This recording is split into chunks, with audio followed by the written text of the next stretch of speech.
Hi guys, so I just wanted to talk to you guys about business and stuff. I go to different businesses and I basically not only am I shopping, but I'm also investigating and watching to see how employees treat customers. My thing is not really necessarily about how customers treat employees, is how employees respond to how customers treat them. It's if you're an employee, it's all about your response. It's not about the customer's action. Customers should definitely always be as respectful as they can be, but don't expect them to always be respectful, because you have to understand that customers come from so many different issues and walks, and when they come and visit your shop, they need that break. If they're not coming to steal from you and they're coming to actually shop, they're gonna have an attitude. If they came from a bad day, maybe they're facing a divorce, maybe they just got beat up somewhere and just need a quick like new shirt or something. Like, you as an employee, it's very important for you to queen as an employee, it's very important for you to continue to stand your ground and do your part politely. If a manager, if a customer is being disrespectful and loud, don't get loud and disrespectful with them. Don't scoot their level. Your job is to be above them. Your job is to be above their actions. Meaning, the best and safest way for you to get rid of a disruptive customer that's trying to either harm you or harm the store, if they're not already harming you, is try to find the kindest way to get rid of them rather than making a scene with them, yelling back at them. I've seen this happen in so many different shops with security guards. A security guard is basically supposed to make someone feel safe. A security guard is supposed to make not just the employees feel safe, but the customers feel safe. Now, how can a customer feel safe in a store if the security guard doesn't know how to react to negative customers that come with negative attitudes? Respectfully, you have to learn how to do it. Of course, there's going to be time. It is a very tough job, and I and God do understand, and the angels do understand that it is hard to maintain that position because your life is on the line. The security guard is also risking their life every time. If in case someone comes in with a gun or anything, the security guard's job is to protect everybody, right? But my thing is that if you if you calmly diffuse the situation, don't feed onto the fire, you know especially if there's no fire to feed onto. Like there's times where a person, let's say a homeless person who just walk in the store, of course everybody's gonna think they're gonna steal because they come and they look homeless, they look like they don't have anything. But the shop is not for everybody that has the things that the shop has. That's why the homeless person or a person who walk in the shop is to try to obtain the things that you actually have. You know what I mean? And they may not have the money. And I've been homeless and I've had the money and walked into shops. I didn't have the clothes. I couldn't look as cute as I wanted to because I was homeless. I didn't have a shower to go shower every single day. So I couldn't just walk in a store looking as fabulous as everybody else. But I did have money to purchase what I needed to purchase. And there's times where I had to walk around with money on my chest just to show people that I had money, because I don't want to be bothered. I don't want to be disrespected. I'm already going through hell. I'm already going through enough problems. Like, I don't even want an employee to even talk to me at this point. If you're not going to be nice to me, just don't speak to me.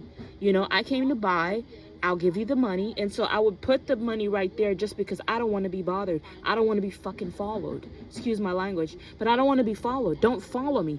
You have to learn how to watch me without having to be in my face. You have to have those skills. What are the cameras for? You need a monitor.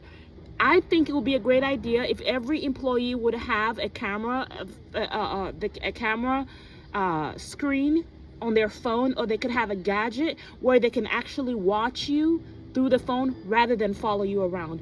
And it's tricky because you have to have a camera in every corner to see everything. But you know, that's a small, I mean, you could pay for that.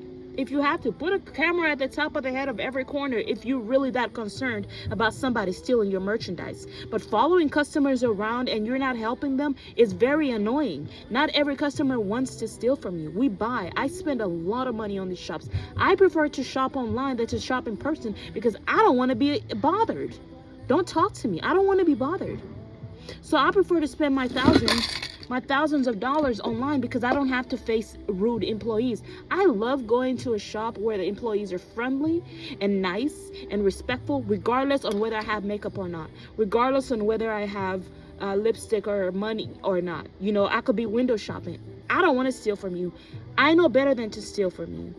You know, but not everybody knows better than to steal from you. So I understand why you're on top of your game. But I'm here to just kind of give like your business or you an idea of things that you can do so you're not irritating other customers, you know, because you never know who has money or who doesn't have money. So it's just important to treat everybody equally and respectfully for the safety of your own safety and the safety of the people inside of the shop, because you don't know what they're walking in with. Whoever you're thinking is coming to steal from you, the minute they walk in, you assume they're going to steal from you because of their physical appearance. You can be wrong. That could be a billionaire walking in acting like they don't have nothing just to see how you are. You know they do have secret shoppers, right? Yes, they have secret shoppers. Business owners send secret shoppers to see how their business employees are treating their customers.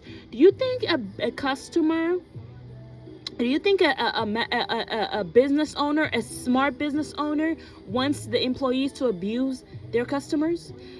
Each employee, each business's customers, that's their money. Every head that walks in there is a dollar count, or $10 or $10,000, whatever. That's their money. How are you going to treat their money like that? That's what's keeping this building, and that's what's getting you paid when you are employed. So a smart business owner is not going to want the person they hire to manage their shop or to work in their shop to abuse their money, to abuse the person that's bringing them money, and in exchange for merchandise. If you're smart, you know, because you want customers to come back, you want them to have a good experience, you want them to be able to tell their friends, please come back. Please, this place was great. They treated me great. They made me feel comfortable. The merchandise was perfect. Everything was good. Come back. If I have a shop, that's what I want all my customers to tell their friends and their friends and their friends, that they had a great experience. And if I have a shop, or when I get a shop and you are abused by any of my employees, you tell me immediately. And I would prefer for you to even have a camera, a secret camera, and record their asses and tell me exactly how they're treating you and show me, because I'll fire them on the spot. I'll always make sure I have backup, you know, because some employees definitely do take advantage of managers and of business owners and managers. Managers take advantage of their position. They think because they're the manager, they can do whatever they want. You're the manager, but you're not the boss. You can be easily just as fired as a regular employee because you are a regular employee. You're just in a higher position. So just be careful how you talk to the people that are under you so that they can be able to treat the customers correctly. Because if they have an attitude, the whole shop got an attitude. So I need your attitude to be on point. You understand what I'm saying? And I just don't want to be irritated, you know? I need you to be respectful. Why I love online shopping is because I don't have to deal with your attitude. I don't have to deal with anybody's attitude. It's just money in exchange for merchandise. And if they don't bring my stuff right, I can call in. Please, please, please, people that own what is it called? People that own online businesses, like, please open up a phone line. It doesn't make sense if you're not answering your emails, because I know it's very busy and it's hard to not open up a phone line. And to open up a phone line, you don't have enough employees to hire to hire to answer the phones. It's just too much. You're the only one. It's all on you. I know it's so hard, but if you're going to make that move and make that decision to be a business owner, you need to be prepared. And I also, speak to myself. I want to try. I want to try it. I know it's not easy, but that's why I speak, to let you know, like, listen, if you can open up a phone line, that'll be great. If you can't, just make sure you have people answering those emails. Don't have people giving you their money and they cannot reach you if the merchandise doesn't even show up or arrive, or if it's not properly delivered, or if it's not well. Make sure everybody that is delivering is taking a picture of proof that they have actually delivered, and make sure they remember that. Make sure you put money aside to actually create classes and courses for these people to keep being reminded. If they have to keep being reminded, they cannot just get it through their head right away, then they don't need to be working for you. They don't. Why did you hire them? Don't waste that time. Don't put yourself out there and you're not ready to fight that battle. You have to understand what you're getting yourself into. I know you're desperate for money, but you need to be prepared. You need to have the energy to deal with every customer and try your best to deal with them with respect. Deal with your emotions at home and then come back to work. Do not come to work filled with emotions from your husband. You and your husband got into a fight and all this. Put that shit to the side, please. Because I don't want to hear about it. If I'm a customer and I want to talk to you about that and I want to hear about it, sure. But I don't want to see that when I'm about to shop. It's all about me right now. I'm just here to shop. And if I do want to talk to you about if I'm a customer and I want to talk to you about certain personal things, then I'll talk to you about personal things. And I would appreciate if you did open up to me. I don't care if you don't open up to me, but it'll be nice. It'll really make me feel like I do have a friend here, and I feel like I'm being respected and I'm being heard. And it'll make me want to come back and tell all my friends about you. Because being a business owner or a business manager, it's all about building a relationship with your customers. You want your customers to be consistent and to come to you. You need to lock them in. You need to build that relationship with them, make them love you, show them that you're there for them, show them that you have their back so they can keep coming back and keep telling people about your shop if you want to stay on top. You know what I mean? So I just want to let you guys know that, I went to Starbucks, and I heard when I used to be homeless, I'm like an ear that God sent to listen. I'm like a secret shopper for God, and the angels, and because God does care about business owners. He does. He doesn't want business owners to think that they're abandoned. God has abandoned them and has given them all this and not enough employees and not enough stuff, all this work, but not enough people to help to work. God has secret shoppers. God has personal people that he's sending out to try to watch and see what he's doing. Because remember, this world is God's business. Everybody in here works under God, works for God. Don't forget that. I don't care what religion you are. You work under a higher power. And it's not to disrespect you or to make you feel like you under something. It feels good to be under something, as long as that something that you're under is not violating you or your privacy.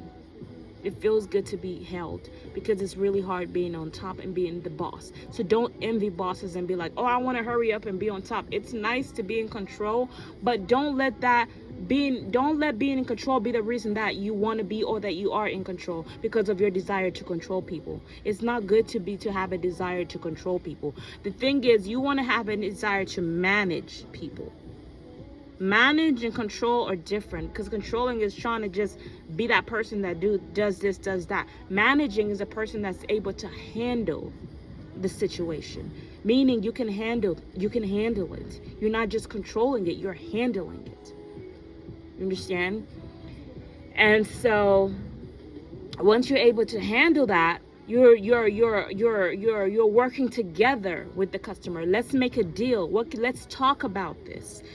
I had a manager at Starbucks, I was an employee, and I'm not an employee, I was a customer, and I walked in the shop, and the Starbucks manager accuses me of being a roach in the store. How did you know? Show me the proof that I bought that roach. I don't care if I had 1,000,000 roaches in my house. Show me the proof. You cannot just walk up to a customer and just make assumptions and assume that they're the ones that bought a roach in. There are so many different homeless people, and not just homeless people, people in different areas and walks of the world that come in that shop. And they could come with roaches. Are you going to question every single person just because I'm black, I'm not rich, or I'm Spanish, or whatever it is, or I'm poverty? When I was homeless, I never had a Starbucks employee come up to me and tell me I bought a roach or a bug in the store. They didn't care. If a bug came in, they would automatically know it was me, but they were respectful enough not to come up to me and tell me what I bought in, because that would be disrespectful. That would be violating a customer's privacy. I don't care how homeless they are. They paid for their coffee. I don't care if they bought in a rat.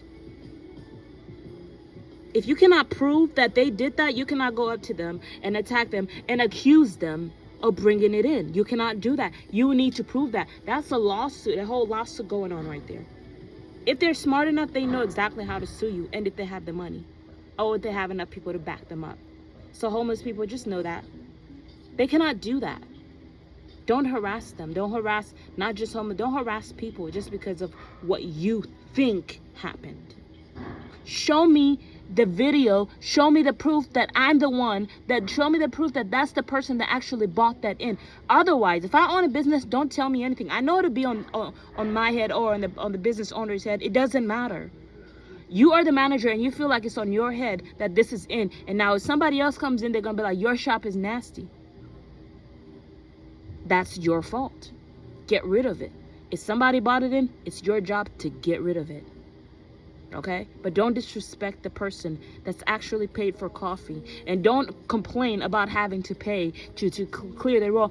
Every shop, most shops, if you're not in a very rich high-end area, because a lot of rich high-end areas, what they do is actually they have the money to pay to take care of all those things, break down the buildings and rebuild them. But a lot of these shops in the hood or in different places, these are all buildings. There is rats and roaches walking all behind these walls. There are walls. You just don't see them, so you don't know where they're coming from. A hole could come from anywhere. I've seen it happen. I've seen bugs in shops. You know, but I know it's normal. I'm not gonna complain. If it's in my food, I'ma definitely complain. But I'm not gonna complain if I see. I'm gonna be like, okay, that's nasty, yeah. But they got roaches everywhere. They got bugs everywhere. They got bugs in this building. I mean, it's crazy.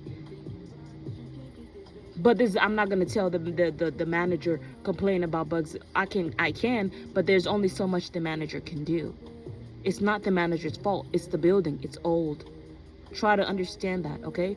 At least you're not on the street. At least you have a roof over your head. Those are neighbors that we have to deal with. Bugs and stuff, they're neighbors that we have to deal with. Try to keep everything clean. Try to keep things organized. But sometimes even then, when you try to keep things organized, it's not always going to work out. Just accept the situation, try to deal with it, and hope that the people that come in there have mercy and sympathy on you. You know? But don't go blaming customers for things that you cannot prove. Prove it. Otherwise, you're the problem. So we just wanted to tell you that me, God, and the angels, you know, it was very irritating. I felt very disrespected, very violated. I did like that she pulled me to the side and didn't yell in front of every customer, you gotta leave. But she's smart. She knows better than to do that. Because they would tell her, why are you talking to this woman like that? They would see her colors. So she pulled me aside respectfully because she had no choice. She knew she was talking to someone important in some way. So I called in to Starbucks, and guess what? They said they would deal with the situation and call me back. Nobody even gave me a call back. And this was like a black woman who talked to me. And I'm not trying to say all black people are just not doing their right job. A lot of them are not. And I understand why they're not, because they've been through a lot. But don't let that be the excuse every time I walk in a shop, a black person got an attitude and they want to bring up the past. I don't want to hear it. It's over. Everybody has suffered and been through hell. Everybody's going through hell. You are not the only ones that have been through it. You know, it's just, if you keep bringing it up, then we're going to think you're going to keep making that an excuse. Okay? Make a change. Make a difference by not bringing up the past. Don't bring your attitude to work. Keep it there and try to keep up with your work. Try to be as respectful as you can. That black woman was respectful. She was nice, and she was informative. She did help me and tell me what needed to be done. They couldn't charge me for refills, and this should be done. But where she failed was to actually, she must have failed to tell the person that was supposed to call me back, or the person that was supposed to call me back failed to see that message or failed to do their job. So somebody failed, and I didn't call them back because I just don't have time for it. At least I say something. But this is the reason why I make these videos. I know these videos are going to be successful and get out there, and these very much employers are going to see these messages and they're going to listen. And if you are an intelligent person, you're going to look past my physical appearance and hear the words that are coming out of my mouth. You're speaking to a powerful, important person. I don't care how powerful you are or how powerful you think you are. God is even more powerful, and God is very sneaky, and you may not believe in God, but I'm just telling you, out of respect, not out of being rude or trying to be like I'm not better than you. I'm telling you because I'm speaking for you in defense of you, rather than saying that your shop is terrible or your work is terrible, because I know it's not easy being a business owner. But I know that there are people that can try to become employees of your business just to break you down. So they know how to break you down. They'll come and be skilled at getting hired and mess the whole entire thing up. All they need to do is have a way to come in to mess your stuff up secretly. And if you're not investigating on your business, it's gonna fall right behind your back or with your eyes closed, and you never know what happened, why it happened. It'll sneak upon you so bad because there's somebody that was your enemy that you thought was your friend, and you hired them and you did not deal with them because you probably don't have the money to hire someone above them, or you're set up and are in a trap. They've been working for you for so long that you don't want to fire them and end up having to pay them all this money just because you fired them. So yeah, that's how it is. That's what happens. So that's why God sends people like me to try to communicate and just let you know. Like Starbucks, what I love about Starbucks is they fire people like this because they're not playing. That's how I know that they're not playing. They're not tolerating all the bullshit that is going on in their shop. That's why they're firing people like that. That's the only thing that's telling me they're not behind. They're not the ones behind these employers abusing customers, because they're firing them just like that. Because now I know why they are. I don't know if they're even gonna care or like about what I'm speaking. I'm not speaking so I can get hired to be a Starbucks owner. I'm a person that was diagnosed with schizophrenic. This is not an illness, but this is a therapeutic experience. Also, it's a review, and also it's just how mentally I'm able to recover from my madness. I cannot talk to a manager. I cannot talk to an employee. They may not listen. They will not listen. They may not be able to call me back because they don't want to, because they think it's irrelevant. I'm not important. Especially if you told them you're on the street, they're going to think you're dumb, you're stupid. Not every homeless person is dumb. Not every homeless person does not know what they're doing. I'm not homeless right now, but I'm just saying when I was. So don't underestimate the power of God or the power of the people that he has created. He puts them in that position for a reason. Everybody here is an eye and is watching, and they're looking at you and your actions. So be very careful, all right? That's all I wanted to say. I needed to release that. God bless you guys. I'm sorry I don't have my makeup or anything done. I just don't have time, and I need to release this, Pretty soon I'll be able to do it. So guys, just accept and embrace this. Love you guys. Have a wonderful day. Toodles. Peace. Love you. Okay.